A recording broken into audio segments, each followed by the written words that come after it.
അത് ചെയ്തില്ലേ? എഴുതിയാ? Okay done. So നോക്കി നോക്ക്. ഇപ്പൊ നമ്മൾ എന്തൊക്കെ ഉണ്ടെന്ന് പറഞ്ഞു? അസെറ്റ്സ് ഉണ്ട്, അസെറ്റ്സ് ഉണ്ട്, എക്സ്പെൻസ് ഉണ്ട്, ലയബിലിറ്റി ഉണ്ട്,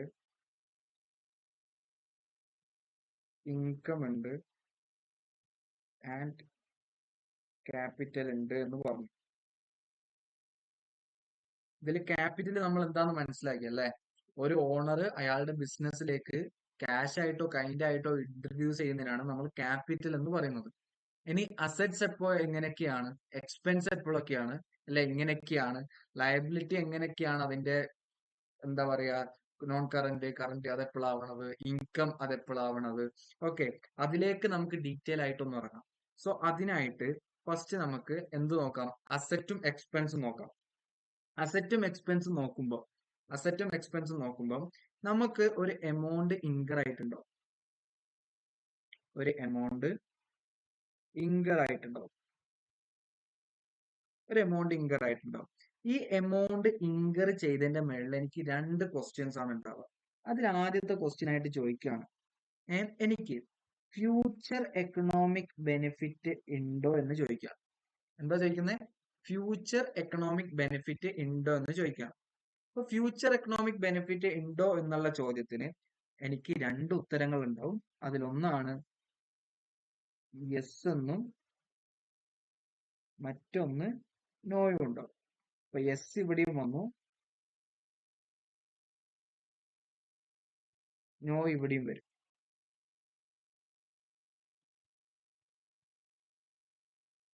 അപ്പം ഫ്യൂച്ചർ എക്കണോമിക് ബെനിഫിറ്റ് ഉണ്ടോ എന്നുള്ള ക്വസ്റ്റ്യന് എന്റെ ആൻസർ നോ ആവുമ്പോൾ അതിന്റെ അർത്ഥം, ഫ്യൂച്ചർ എക്കണോമിക് ബെനിഫിറ്റ് ഇല്ല എന്ന് പറയുമ്പോൾ അതിന്റെ അർത്ഥം അതെന്താണ്?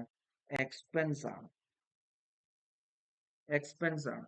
ഇനി ഈ എക്സ്പെൻസ് ഈ എക്സ്പെൻസ് ഈ എക്സ്പെൻസിൽ ഇത് ഡയറക്റ്റ് എക്സ്പെൻസ് ആണെങ്കിൽ ട്രേഡിംഗ് അക്കൗണ്ടിലും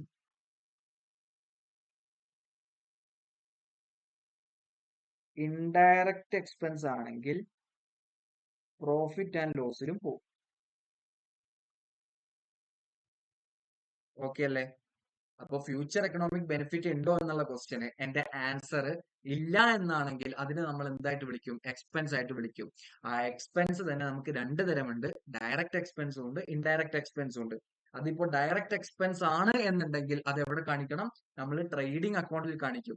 ഇനി ഇൻഡയറക്റ്റ് എക്സ്പെൻസ് ആണെന്നുണ്ടെങ്കിൽ നമ്മൾ നേരെ ഇവിടെ തട്ടും, പ്രോഫിറ്റ് ആൻഡ് ലോസിലേക്ക് തട്ടും. ഓക്കെ. ഇനി ഫ്യൂച്ചർ എക്കണോമിക് ബെനിഫിറ്റിന്റെ ഉത്തരം യെസ് ആണെന്നുണ്ടെങ്കിൽ, യെസ് ആണ് അതിന്റെ ആൻസർ എന്നുണ്ടെങ്കിൽ, യെസ് ആണെന്നുണ്ടെങ്കിൽ അതിനെ നമുക്ക് എന്തായിട്ട് വിളിക്കാം? അസെറ്റ് എന്ന് വിളിക്കാം. പക്ഷെ അസെറ്റ് രണ്ട് തരമില്ലേ? നമ്മൾ കേട്ടിട്ടില്ലേ? ഫിക്സഡ് അസെറ്റ് ഉണ്ടാവും, കറണ്ട് അസെറ്റ് ഉണ്ടാവും. ഓക്കെ. അപ്പൊ ഫിക്സഡ് അസെറ്റ് എപ്പോഴാവുന്നത്, കറണ്ട് അസെറ്റ് എപ്പോഴാവുന്നത് നമ്മൾ നോക്കണം. ഇനി ഈ അസെറ്റിന്റെ future economic benefit more than 1 year ആണെന്നുണ്ടെങ്കിൽ, അപ്പൊ അവിടെ രണ്ട് ക്വസ്റ്റ്യൻ ഉണ്ട്. ഒരു ക്വസ്റ്റ്യൻ ആൻസർ യെസ്സും മറ്റേ ക്വസ്റ്റ്യന്റെ ആൻസർ നോയും. അപ്പൊ ഇവിടെ വെച്ച് യെസ് ആണ് ഉത്തരം എന്നുണ്ടെങ്കിൽ നമുക്ക് അതിന് എന്തായിട്ട് പറയാം? ഫിക്സഡ് അസറ്റ് ആയിട്ട് പറയാം. ഇനി നോ എന്നുള്ള ഉത്തരത്തിന് എന്തായിട്ട് പറയാം? കറണ്ട് അസറ്റ് എന്നും പറയാം. ഇപ്പൊ എന്താ, ഈ ഒരൊറ്റ ചാർട്ടിൽ നമ്മുടെ എക്സ്പെൻസും അസറ്റും കഴിയും. ഈ ഒരൊറ്റ ചാർട്ടില് നമ്മുടെ എക്സ്പെൻസും അസറ്റും കഴിയും. ഇപ്പൊ എന്തൊക്കെയാ പറയുന്നത്? എമൗണ്ട് ഇൻകർ ചെയ്തിട്ടുണ്ട്. ഫ്യൂച്ചർ എക്കണോമിക് ബെനിഫിറ്റ് ഉണ്ടോ? ആദ്യത്തെ ഉത്തരം ഫ്യൂച്ചർ എക്കണോമിക് ബെനിഫിറ്റ് ഇല്ല. ആ ഒരു കേസിൽ നമുക്ക് അത് ആ എമൗണ്ട് ഇൻകർ ആയതിനെ നമ്മൾ വിളിക്കുന്നതാണ് എന്ത്? എക്സ്പെൻസ് എന്ന്. എക്സ്പെൻസ് എത്ര തരം ഉണ്ട്? രണ്ട് തരം ഉണ്ട്. ഡയറക്റ്റ് എക്സ്പെൻസ് ആണെങ്കിൽ അത് ട്രേഡിംഗ് അക്കൗണ്ടിലേക്കും, ഇൻഡയറക്റ്റ് എക്സ്പെൻസ് ആണെങ്കിൽ നമ്മൾ അത് എവിടെ തട്ടും? പ്രോഫിറ്റ് ആൻഡ് ലോസ് അക്കൗണ്ടിലേക്കും തട്ടും. ഓക്കെ അല്ലേ? ഇനി ഫ്യൂച്ചർ എക്കണോമിക് ബെനിഫിറ്റ് ഉണ്ട് എന്നാണെങ്കിൽ നമുക്ക് അതിനെ എന്തായിട്ട് വിളിക്കാം? അസെറ്റ് എന്ന് വിളിക്കാം. നമുക്കത് ഫെർദർ ക്ലാസിഫൈ ചെയ്യണം. ഫിക്സഡ് അസറ്റ് ആണോ കറണ്ട് അസറ്റ് ആണോ എന്നുള്ളത്. ഫിക്സഡ് അസറ്റ് ആണോ അല്ല കറണ്ട് അസറ്റ് ആണോ എന്ന് അറിയാൻ വേണ്ടിയിട്ട് അസറ്റ് ആണെന്ന് മനസ്സിലായതിനു ശേഷം നമ്മൾ ഒരു ക്വസ്റ്റ്യനും കൂടി ചോദിക്കും. അതിന്റെ future economic benefit more than 1 year ആണോ എന്നുള്ളത്. Suppose future economic benefit more than 1 year ആണ് എന്നുണ്ടെങ്കിൽ അതിനെ നമുക്ക് എന്തായിട്ട് വിളിക്കാം? ഫിക്സഡ് അസറ്റ് ആയിട്ട് വിളിക്കാം. ഇനി future economic benefit less than 1 year ആണെങ്കിൽ അതിന് നമുക്ക് കറന്റ് ഇയർ എന്ന് വിളിക്കാം. കറന്റ് ഇയർ അല്ല, കറന്റ് അസറ്റ് എന്ന് വിളിക്കാം. സോറി. ഓക്കെ അല്ലേ? ഇനി ഇത്രയും കഴിഞ്ഞതിന് ശേഷം അടുത്ത നമ്മൾ ഏതിലേക്ക് പോവാണ്? ഇൻകത്തിലേക്കും ലയബിലിറ്റിയിലേക്കും പോവാണ്. ഇനി നമുക്കൊരു എമൗണ്ട് റിസീവ് ചെയ്തു. എമൗണ്ട് റിസീവ് ചെയ്തു. ഈ എമൗണ്ട് റിസീവ് ചെയ്തതിന്റെ മേളില് എനിക്ക് വല്ല ഫ്യൂച്ചർ ഒബ്ലിഗേഷൻ ഉണ്ടോ? അതാണ് എന്റെ ക്വസ്റ്റ്യൻ. മേളില് ഫ്യൂച്ചർ എക്കണോമിക് ബെനിഫിറ്റ് ആണെങ്കിൽ ഇവിടെ ഫ്യൂച്ചർ ഒബ്ലിഗേഷൻ ഉണ്ടോന്നാണ്. എന്ന് വെച്ചാൽ എനിക്ക് മുന്നോട്ടേക്ക് വല്ല ബാധ്യത ഉണ്ടോ? ആ കിട്ടിയ പൈസയുടെ മുകളിൽ എനിക്കൊരു എമൗണ്ട് കിട്ടി. ആ എമൗണ്ട് കിട്ടിയുടെ മേളില് എനിക്ക് വല്ല എന്തുണ്ടോ? ബാധ്യത ഉണ്ടോന്ന്, ലയബിലിറ്റി ഉണ്ടോന്ന്. ആടാടാ, അത് ഫെർദർ ക്ലാസിഫൈ ചെയ്യാൻ പറ്റും. ഫിസിക്കൽ പ്രസൻസ് ഉണ്ടെങ്കിൽ എന്തായിട്ട് പറയാം? ടാഞ്ചിബിൾ ആയിട്ടും. ഫിസിക്കൽ പ്രസൻസ് ഇല്ലാന്നാണെങ്കിൽ നമുക്ക് ഇൻടാഞ്ചിബിൾ ആയിട്ടും ഫെർദർ ക്ലാസിഫൈ ചെയ്യാൻ പറ്റും. ഓക്കെ, കറക്റ്റ് ആണ്. ഇനി എമൗണ്ട് റിസീവ് ചെയ്തതിന്റെ മേളിൽ ഫ്യൂച്ചർ ഒബ്ലിഗേഷൻ ഉണ്ടോ എന്നുള്ള ചോദ്യത്തിന് ആൻസർ യെസ് ആണ് എന്നുണ്ടെങ്കിൽ അതിനെ നമ്മൾ എന്തായിട്ട് വിളിക്കും? അതിനെ നമ്മൾ ലയബിലിറ്റി എന്ന് പറയും. ഈ ലയബിലിറ്റി മോർ ദാൻ 1 ഇയർ ആണോ? If the answer is yes എന്നാണെന്നുണ്ടെങ്കിൽ അതിനെ നമ്മൾ എന്ത് വിളിക്കും? നോൺ കറന്റ് ലയബിലിറ്റി എന്ന് വിളിക്കും.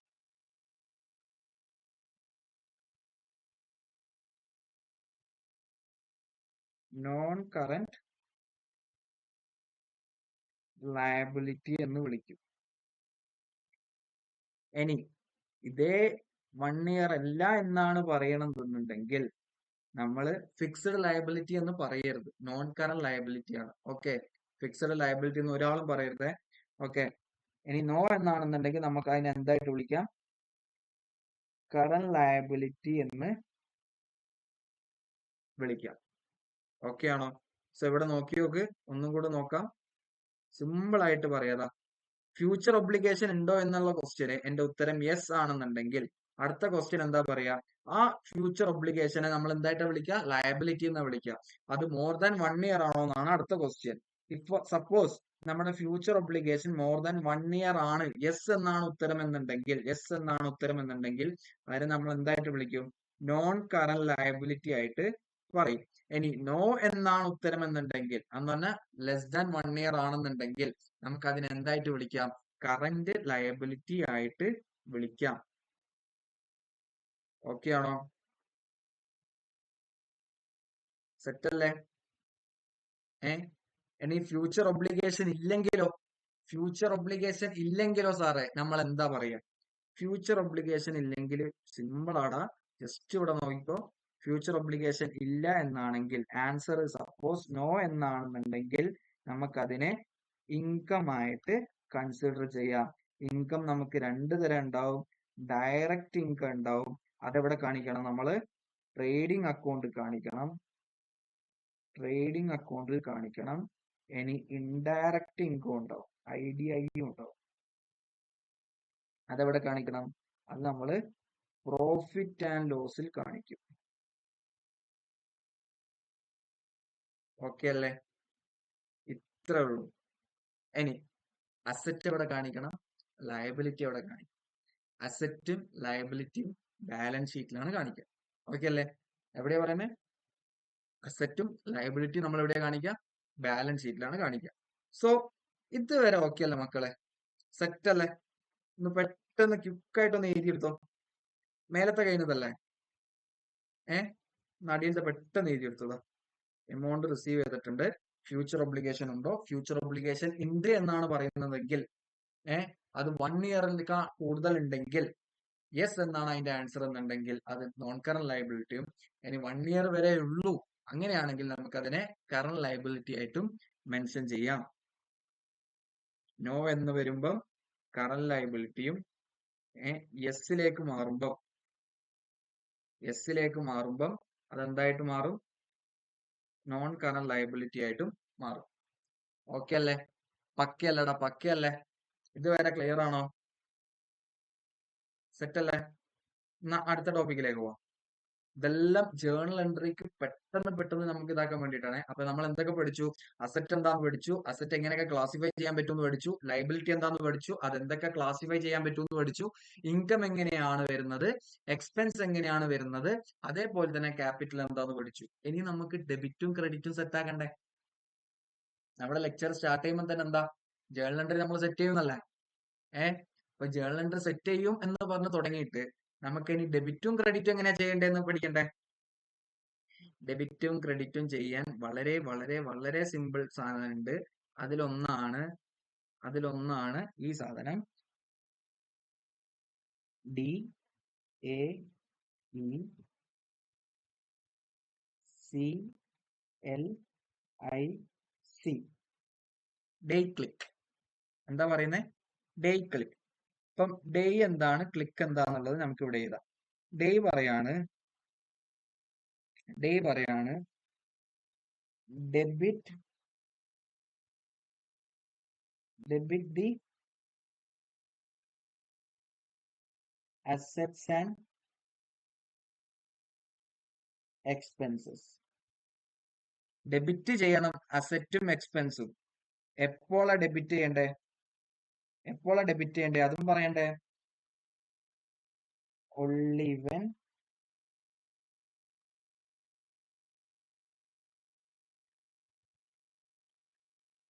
when ഇൻക്രീസ് ചെയ്യുന്ന സമയത്താണ് എന്ത് ചെയ്യേണ്ടത്? അസറ്റും എക്സ്പെൻസും കൂടുകയാണെങ്കിൽ, ഒരു പുതിയ അസറ്റ് വരെയാണ്, അല്ലെങ്കിൽ എനിക്കൊരു എക്സ്പെൻസ് ഒന്നും കൂടെ ഇൻകർ ആയിട്ടുണ്ട്, ആ സമയത്ത് നമ്മൾ അത് രണ്ടും എന്ത് ചെയ്യേണ്ടി വരും? ഡെബിറ്റ് ചെയ്യേണ്ടി വരും. അപ്പൊ ക്ലിക്ക് എന്താ സാറേ? ക്ലിക്ക് വളരെ എളുപ്പമാടാ. ഇതുപോലെ തന്നെ ക്രെഡിറ്റ് ചെയ്യണം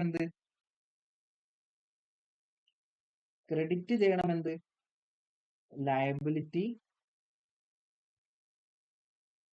ഇൻകം ആൻഡ് ക്യാപിറ്റൽ. അപ്പൊ അവര് പറയാണ് ക്രെഡിറ്റ് ചെയ്യണം ലയബിലിറ്റി, ഇൻകം ആൻഡ് ക്യാപിറ്റൽ. അപ്പൊ ഒന്ന് നോക്കി നോക്ക് ഡേ ക്ലിക്ക്. അപ്പൊ ഡേ എന്താ പറയുന്നത്? Debit your asset and expenses only when increasing. അപ്പൊ ക്ലിക്കും അത് തന്നെയായിരിക്കും അല്ലേ? ക്ലിക്കും എന്തായിരിക്കും? ഇൻക്രീസ് ചെയ്യുന്ന സമയത്ത് മാത്രമായിരിക്കും അതെന്ത് ചെയ്യേണ്ടത്? അത് നമുക്ക് ക്രെഡിറ്റ് ചെയ്യേണ്ടി വരാം. ഓക്കെ അല്ലേ? അപ്പൊ ഞാൻ അത് ഇവിടെ തന്നെ എഴുതി തരാം. നിങ്ങളും പെട്ടെന്ന് എഴുതിക്കോളൂ. ഒപ്പം തന്നെ എഴുതിക്കോ. only when increase. ഇതുവരെ സെറ്റ് അല്ലേ മക്കളെ? പെട്ടെന്ന് എഴുതിക്കോ. അപ്പം ഡേ എന്താ പറയുന്നേ? DAE എന്താ പറയുന്നേ? ഡെബിറ്റ് ചെയ്യണം അസറ്റും എക്സ്പെൻസസും. അതെപ്പോഴാണ്? only when increasing ആണ്. ഇനി ക്ലിക്ക് എന്താ പറയുന്നേ? ക്ലിക്ക് പറയാണ് ക്രെഡിറ്റ് ചെയ്യണം എന്ത്? Liability, income and capital. അതെപ്പോഴാണ്? only when increasing. ഓക്കെ അല്ലേ? ഇത്രയും കാര്യങ്ങൾ സെറ്റ് അല്ലടാ? പിന്നെ ഞാൻ കുറച്ച് ക്വസ്റ്റ്യൻ ചോദിക്കാം. നിങ്ങൾ പെട്ടെന്ന് റിപ്ലൈ തരണം. ഓക്കെ അല്ലേ? പെട്ടെന്ന് റിപ്ലൈ തരണം. സപ്പോസ് അസറ്റ് കൂടാണ്, ഡെബിറ്റ് ചെയ്യണോ ക്രെഡിറ്റ് ചെയ്യണോ? അസറ്റ് കൂടാണ്, ഡെബിറ്റ് ചെയ്യണോ ക്രെഡിറ്റ് ചെയ്യണോ? കറക്റ്റടാ, കറക്റ്റ്. അടിപൊളി. ഡെബിറ്റ് ചെയ്യണം.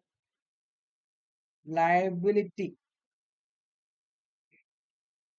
കുറയാണ്. ലയബിലിറ്റി ക്ലിക്ക് ആണ്, സോ ക്രെഡിറ്റ്. തെറ്റി. ലയബിലിറ്റി ക്ലിക്കിൽ വരുന്നതാ. പക്ഷെ ക്രെഡിറ്റ് എപ്പോഴാ ചെയ്യുന്നത്? only when increasing ആണ്. ലയബിലിറ്റി ഇവിടെ ഇൻക്രീസ് ചെയ്യാണോ? അല്ല. സോ ഇൻക്രീസ് ചെയ്താൽ മാത്രമല്ലേ നമുക്ക് ക്രെഡിറ്റ് ചെയ്യാൻ പറ്റുള്ളൂ. പറ ഷാരോൺ പറ. ഇൻക്രീസ് ചെയ്താൽ മാത്രമല്ലേ നമുക്ക് ക്രെഡിറ്റ് ചെയ്യാൻ പറ്റുള്ളൂ. ഇവിടെ ഇൻക്രീസ് അല്ലല്ലോ ചെയ്യുന്നേ, ഡൗൺഫോൾ അല്ലേ, കുറയുന്നല്ലേ. സോ എന്ത് ചെയ്യേണ്ടി വരും? നേരെ ഓപ്പോസിറ്റ്. ക്രെഡിറ്റിന്റെ ഓപ്പോസിറ്റ് എന്താ? ഡെബിറ്റ്. നേരെ അങ്ങ് ഡെബിറ്റ് ചെയ്യാം. അയ്യോ അടിപൊളി. ട്രാക്കാവും അതൊന്നും പ്രശ്നമാക്കണ്ട. ഇതാ ഇൻകം കൂടി ആലോചിച്ച് നോക്ക്. ഇൻക്രീസിംഗ് ആണ്. ഇൻകം കൂടുമ്പോ ഏതിലാ വരാ? എക്സാക്ട്ലി ക്ലിക്കിലാണ് വരുന്നത്. അപ്പൊ അത് എവിടെ ചെയ്യേണ്ടി വരും? ക്രെഡിറ്റ് ചെയ്യേണ്ടി വരും. അടിപൊളി. അങ്ങനെയാണെങ്കിൽ ക്യാപിറ്റൽ കുറഞ്ഞു, ക്യാപിറ്റൽ ഡിക്രീസസ്. ക്യാപിറ്റൽ ഏതിലാ വരുന്നത്? ക്യാപിറ്റലും ക്ലിക്കിലാ വരുന്നത്. ക്യാപിറ്റൽ കുറയാണ്. ക്രെഡിറ്റ് എപ്പ ചെയ്യണ്ടേ? ക്രെഡിറ്റ് ചെയ്യേണ്ടത് ഇൻക്രീസിങ് ടൈമിലാണ്. ഇവിടെ ഇൻക്രീസിങ് ആണോ ഡിക്രീസിങ് ആണോ? ഡിക്രീസിങ് ആണ്. സോ എന്ത് ചെയ്യേണ്ടി വരും? ഡെബിറ്റ് ചെയ്യേണ്ടി വരും. പഠിച്ചതാ, നിങ്ങൾ പഠിച്ച്. അടിപൊളി, മാഷാല്ലാ. ഇനി അടുത്തൊരു കേസ് പറയാം. ഞാൻ ഒരു ക്വസ്റ്റ്യൻ ആയിട്ട് തന്നെ തരാം. Purchased machinery for cash. Purchased machinery for cash rupees 10,000. ഇങ്ങനെയാണെങ്കിൽ ഈ ഒരു സാധനം തന്നാൽ നമ്മുടെ ജേർണൽ എൻട്രി എങ്ങനെ പാസ് ചെയ്യാൻ പറ്റും? പറ മക്കളെ, പറ. Purchased machinery for cash rupees 10,000 എന്ന് ക്വസ്റ്റ്യൻ തന്നേക്കാം. സോ നമുക്ക് എങ്ങനെ ജേർണൽ എൻട്രി പാസ് ചെയ്യാൻ പറ്റും? ഇപ്പൊ മെഷീനറി അസറ്റ് ആണ്, ക്യാഷ് അസറ്റ് ആണ്. മെഷീനറി പർച്ചേസ് ചെയ്യുമ്പോൾ നമ്മുടെ ഓൾറെഡി ഉണ്ടായ മെഷീനറിയിൽ നിന്ന് പുതിയൊരു മെഷീനറി വരുമ്പോൾ നമ്മുടെ മെഷീനറിയുടെ എണ്ണം കൂടാണോ കുറയാണോ? മെഷീനറി കൂടാണ്. സോ അസറ്റ് കൂടിയോ? മെഷീനറി എന്ന് പറയുന്ന അസറ്റ് കൂടിയോ? അസറ്റ് കൂടുമ്പം എന്ത് ചെയ്യേണ്ടി വരും? അസറ്റ് നമ്മുടെ കീവേഡിൽ ഏതിലാ വരുന്നത്? എക്സാക്ട്ലി, ഡെയിലാ വരുന്നത്. സോ അസറ്റ് ഡെയിലി വരുമ്പം, അസറ്റ് ഇൻക്രീസ് ചെയ്യുമ്പം എന്ത് ചെയ്യണം? അടിപൊളി, അടിപൊളിയടാ, അടിപൊളി. അനാമിക അടിപൊളി. അസറ്റ് എന്ത് ചെയ്യണം? ഡെബിറ്റ് ചെയ്യണം. അപ്പൊ നമുക്ക് എഴുതാം. അപ്പൊ എന്താ പറഞ്ഞത്? നമ്മൾ ആദ്യം മെഷീനറി പറഞ്ഞു. മെഷീനറി എന്താന്ന് പറഞ്ഞു? മെഷീനറി അസറ്റാന്ന് പറഞ്ഞു. മെഷീനറി അസറ്റ് ഏതിലാ വരുന്നത്? ഡെയിലാന്ന് പറഞ്ഞു. അസറ്റ് കൂടാണോ കുറയാണോ? അസറ്റ് കൂടാണ്. സോ എന്ത് ചെയ്യണം? ഡെബിറ്റ് ചെയ്യണം.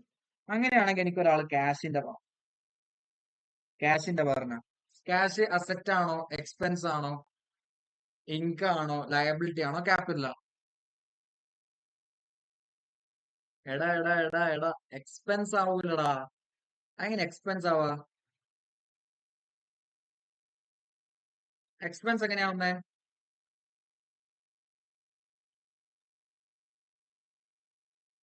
മെഷീനറി വാങ്ങി ക്യാഷ് കൊടുത്തു. സോ ക്യാഷ് എക്സ്പെൻസ് ആയിട്ടല്ലേ പോകുന്നത്? എടാ അങ്ങനെയല്ല.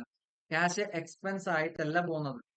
നമ്മൾ നേരത്തെ പഠിച്ചു എമൗണ്ട് ഇൻകർ ചെയ്തു. അപ്പൊ അതിന്റെ മേളിൽ വരുന്ന ഫ്യൂച്ചർ എക്കണോമിക് ബെനിഫിറ്റ് ഉണ്ടെങ്കിലാണ് നമുക്ക് അത് അസറ്റ് ആയിട്ട് കൺസിഡർ ചെയ്യാം.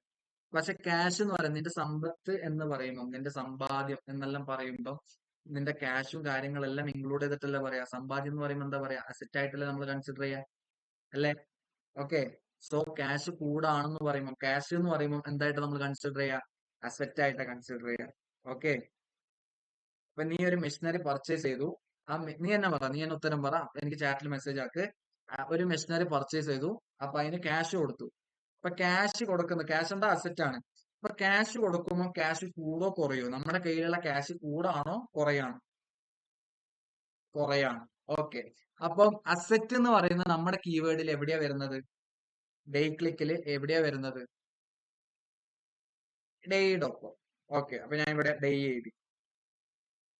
ഇവിടെ കൂടാണോ കുറയാണോ? കുറയാണ്. ഡെയിലി ഡെബിറ്റ് ചെയ്യേണ്ടത്, ഡെയിലി അസറ്റും എക്സ്പെൻസും ഡെബിറ്റ് ചെയ്യേണ്ടത് എപ്പോഴാണ്? ഓൺലി വെൻ ഇൻക്രീസിംഗ് ആണ്. അടിപൊളി, സൂപ്പർ, ഭയങ്കര നല്ല നല്ല റെസ്പോൺസ് ഉണ്ട്. അടിപൊളി, ഐ അപ്രീഷിയേറ്റ് ദാറ്റ്. ഓക്കെ, നല്ല റെസ്പോൺസ് ഉണ്ട്, നല്ല മക്കള്. സോ ഡെയിലി അസറ്റും എക്സ്പെൻസും ഇൻക്രീസ് ചെയ്യുമ്പോൾ മാത്രമാണ് നമ്മൾ എന്ത് ചെയ്യുന്നത്? ഡെബിറ്റ് ചെയ്യുന്നത്. അസറ്റും എക്സ്പെൻസും കുറയുമ്പോൾ ഡെബിറ്റ് ചെയ്യാൻ പറ്റില്ല. നേരെ ഓപ്പോസിറ്റ് അതാ ക്രെഡിറ്റ് ചെയ്യേണ്ടി വരും. സോ ഇവിടെ നമ്മൾ എന്ത് ചെയ്യും? ക്രെഡിറ്റ് ചെയ്യും. ഇപ്പൊ ജേർണൽ എൻട്രി എങ്ങനെയാ പാസ് ചെയ്യാ മക്കളെ? ജേർണൽ എൻട്രി എങ്ങനെയാ സാറേ? Machinery account debit to cash account. എത്രയായിരുന്നു പൈസ പറഞ്ഞത് നമ്മള്? 10,000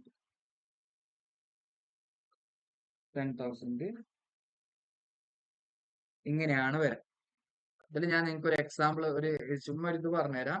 മുകളിൽ എഴുതുന്ന ഭാഗമാണ് നമ്മൾ ഡെബിറ്റ് ചെയ്യുന്നതും. ഓക്കെ. ഇവിടെ എഴുതുന്ന ഈ ഒരു ഭാഗമാണ് 2 എന്ന് പറഞ്ഞ എഴുതുന്നതാണ് നമ്മൾ ക്രെഡിറ്റ് ചെയ്യുന്നത്. ഇതൊക്കെ അല്ലേ? ഇതെല്ലാവർക്കും അറിയാലോ. ഞാൻ പറഞ്ഞെന്നുള്ളൂ. ആരെങ്കിലും ഡൗട്ട് ഉണ്ടെങ്കിൽ അവർക്ക് വേണ്ടി മാത്രം. ഓക്കെ, ഇങ്ങനെയാണ് ചെയ്യാം. സെറ്റ് അല്ലേ? ഓക്കെ, ഇപ്പൊ ഞാൻ മറ്റേ ഗ്രൂപ്പിൽ PDF അയച്ചു തന്നില്ല നിങ്ങൾക്ക്. സോ അതിൽ രണ്ടാമത്തെ ഫസ്റ്റ് ക്വസ്റ്റ്യൻ നമ്മൾ ഇതായിരുന്നു, സിമ്പിൾ ക്വസ്റ്റ്യൻസ് ആണ്. അതിൽ നമുക്ക് മൊത്തം 30 ക്വസ്റ്റ്യൻസ് ഉണ്ട്. 5 ക്വസ്റ്റ്യൻസിന്റെ ആദ്യത്തെ 5 ക്വസ്റ്റ്യന്റെ ഉത്തരം എനിക്ക് ഇപ്പം പറഞ്ഞുതരണം. ഓക്കെ, അതിനുശേഷം കുറച്ചും കൂടെ എനിക്ക് പറഞ്ഞു ഔട്ട്സ്റ്റാൻഡിങ്ങും ഡ്യൂനും പറ്റി പറഞ്ഞുതരാനുണ്ട്. അതിനുശേഷം നമുക്ക് ബാക്കിയുള്ള 10 ബാക്കി 10 വീട്ടിൽ നിന്ന് ഹോംവർക്ക്. 1 hour സെഷൻ അല്ലേ? സോ അങ്ങനെ ചെയ്യാം. അപ്പൊ നിങ്ങളൊന്ന് ഫാസ്റ്റ് ആക്കി ഇത് പെട്ടെന്നൊന്ന് പറ. ബാക്കി 4 ഒരെണ്ണം നമ്മളിപ്പോ ചെയ്തു, ഇനി ബാക്കി 4. പെട്ടെന്ന് പറ, പെട്ടെന്ന് പറ. ഫാസ്റ്റ് ആക്ക്, ഫാസ്റ്റ് ആക്ക്. നിഹാല് വന്നിക്കില്ല ഇന്ന്? നിഹാല് എന്റെ മെസ്സേജ് ഒന്നും കാണുന്നില്ലല്ലോ. പെട്ടെന്ന് നോക്ക്, പെട്ടെന്ന് നോക്ക്. സെക്കൻഡ് ആൻസർ പറ, നിഹാലോ. അപ്പൊ സിമ്പിൾ ടെക്നിക് ആണേ. ടെക്നിക്ക് കത്തിയല്ലോ. നമ്മൾ എന്തൊക്കെ പഠിച്ചു? അസറ്റ് എക്സ്പെൻസ് എങ്ങനെയൊക്കെയാ വരുന്നതെന്നൊക്കെ പഠിച്ചു. ലയബിലിറ്റി ഇൻകം എങ്ങനെയാ വരുന്നതെന്ന് പഠിച്ചു. ക്യാപിറ്റൽ എന്താന്ന് പഠിച്ചു. ഡേ ക്ലിക്ക് എന്ന് പറയുന്ന നമ്മുടെ ഈസി ഫോർമുല പഠിച്ചു. ആ ഫോർമുല വെച്ചിട്ട് എങ്ങനെ ജേർണൽ എൻട്രി പാസ് ചെയ്യണമെന്ന് പഠിച്ചു. ഓക്കെ, അടുത്ത് നിങ്ങൾ തന്നെ ചെയ്യും. നിങ്ങളെ കൊണ്ട് എനിക്ക് തെറ്റ് വരുത്തിക്കണം, എന്നിട്ട് ഞാൻ കറക്റ്റ് ആക്കി തരാം. തെറ്റ് പഠിച്ചിട്ട് കറക്റ്റ് പഠിച്ചാൽ നിങ്ങൾ പിന്നെ മേലാ തെറ്റ് ചെയ്യും. ഓക്കെ അല്ലേ? സോ ചെയ്, ഫാസ്റ്റ് ആക്ക്.